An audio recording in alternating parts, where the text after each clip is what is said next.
Perwakilan daerah. Dewan Perwakilan Daerah. Dewan Perwakilan Rakyat ya? Nope. Dewan Perwakilan Daerah, Kak. Dewan Perwakilan Daerah.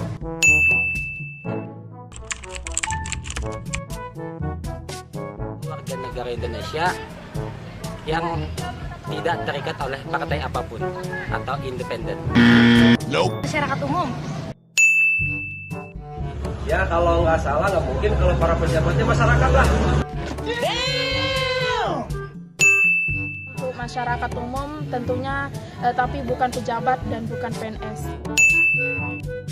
Warga negara Indonesia.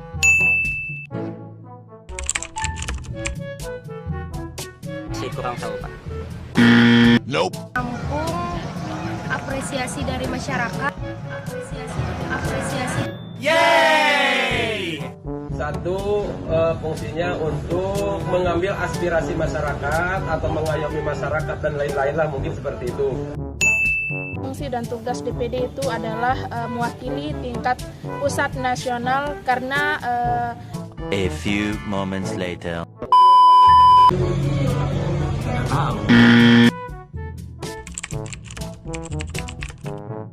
Kalau itu masih belum tahu. Tahun 22.000 kan 22.000 itu.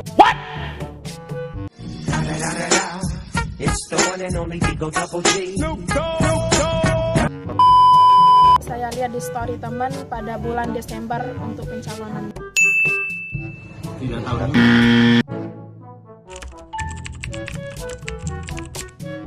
Ada apa namanya KTP sampai 2000 KTP gitu nah. Apa ya? Lupa ya. Nope. Kurang tahu, Kak, soalnya belum paham untuk persyaratan. Nope.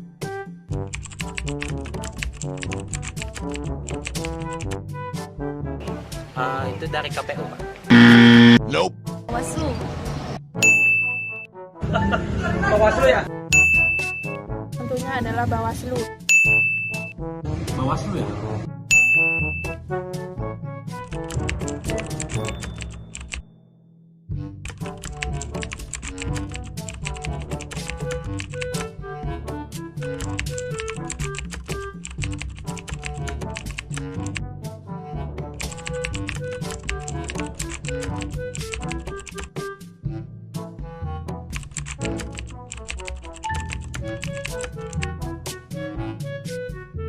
Selamat pagi sahabat semua. Sudah tahu apa saja yang menjadi kerawanan dalam pencalonan DPD, pencalonan perseorangan dalam konteks ini Dewan Perwakilan Daerah?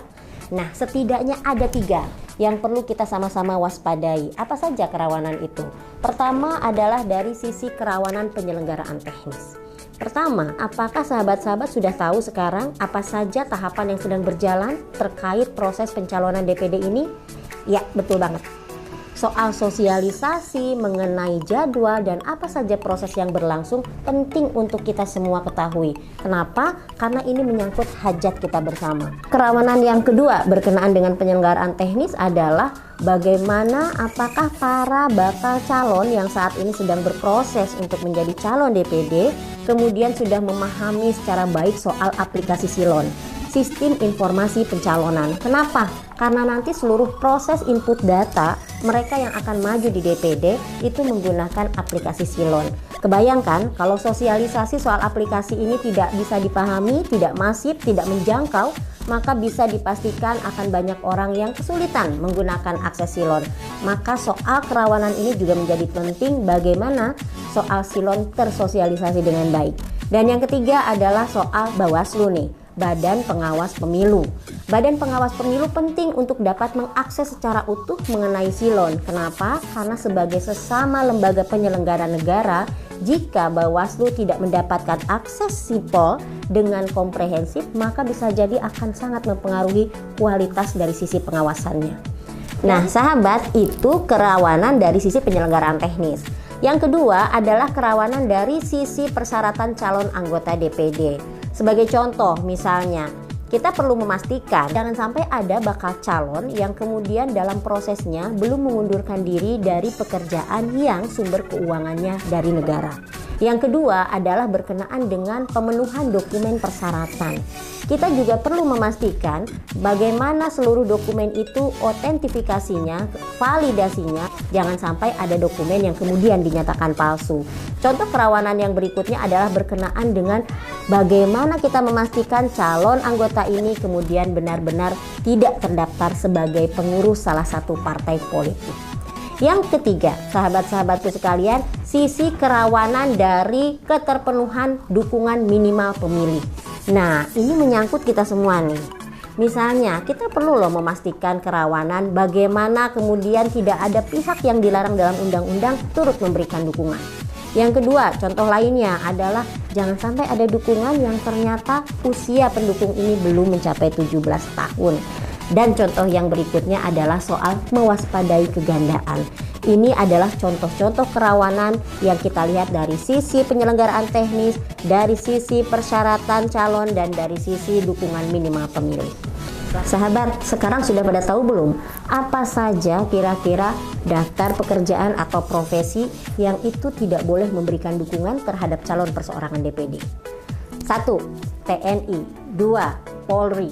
3 adalah ASN, aparatur sipil negara. Yang keempat tentu saja penyelenggara pemilu, dalam konteks ini KPU, Bawaslu, DKPP, mulai dari struktur yang ada di atas sampai di bawah, juga kemudian kepala desa dan perangkat desa. Di luar ini, apakah kemudian terkena larangan juga? Ya, ada jabatan lain yang kemudian juga dilarang dalam undang-undang sebagaimana yang diatur dalam peraturan perundang-undangan itu. Sahabatku sekalian, lalu gimana caranya kita melakukan pengawasan dan siapa saja yang bisa melakukan pengawasan dalam konteks pencalonan DPD ini?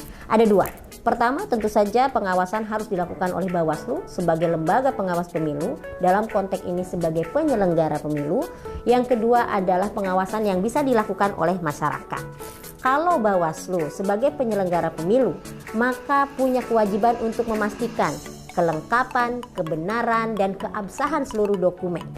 Yang kedua yang bisa dilakukan oleh Bawaslu adalah memastikan seluruh proses transparan dari proses DCS, daftar calon sementara, ke daftar calon tetap atau DCT.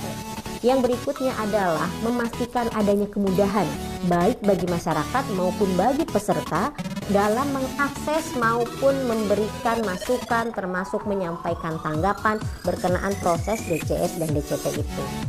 Nah, sedangkan yang kedua, bagaimana pengawasan bisa dilakukan oleh masyarakat? Bisa diantaranya melalui kerja-kerja pemantauan, diantaranya melalui kerja pengawasan partisipatif yang dilakukan oleh publik secara langsung. Sahabat-sahabat bisa secara langsung mengecek apakah identitas pribadi, baik itu nik, nama, kemudian terekam memberikan dukungan terhadap salah satu calon. Jika ternyata sahabat-sahabat nggak merasa memberikan dukungan, tapi ternyata ada nama ataupun identitas pribadi sahabat yang digunakan untuk memberikan dukungan, maka silahkan laporkan kepada Bawaslu. Karena Bawaslu punya kewajiban untuk menindaklanjutinya supaya identitas pribadi kita tidak disalahgunakan.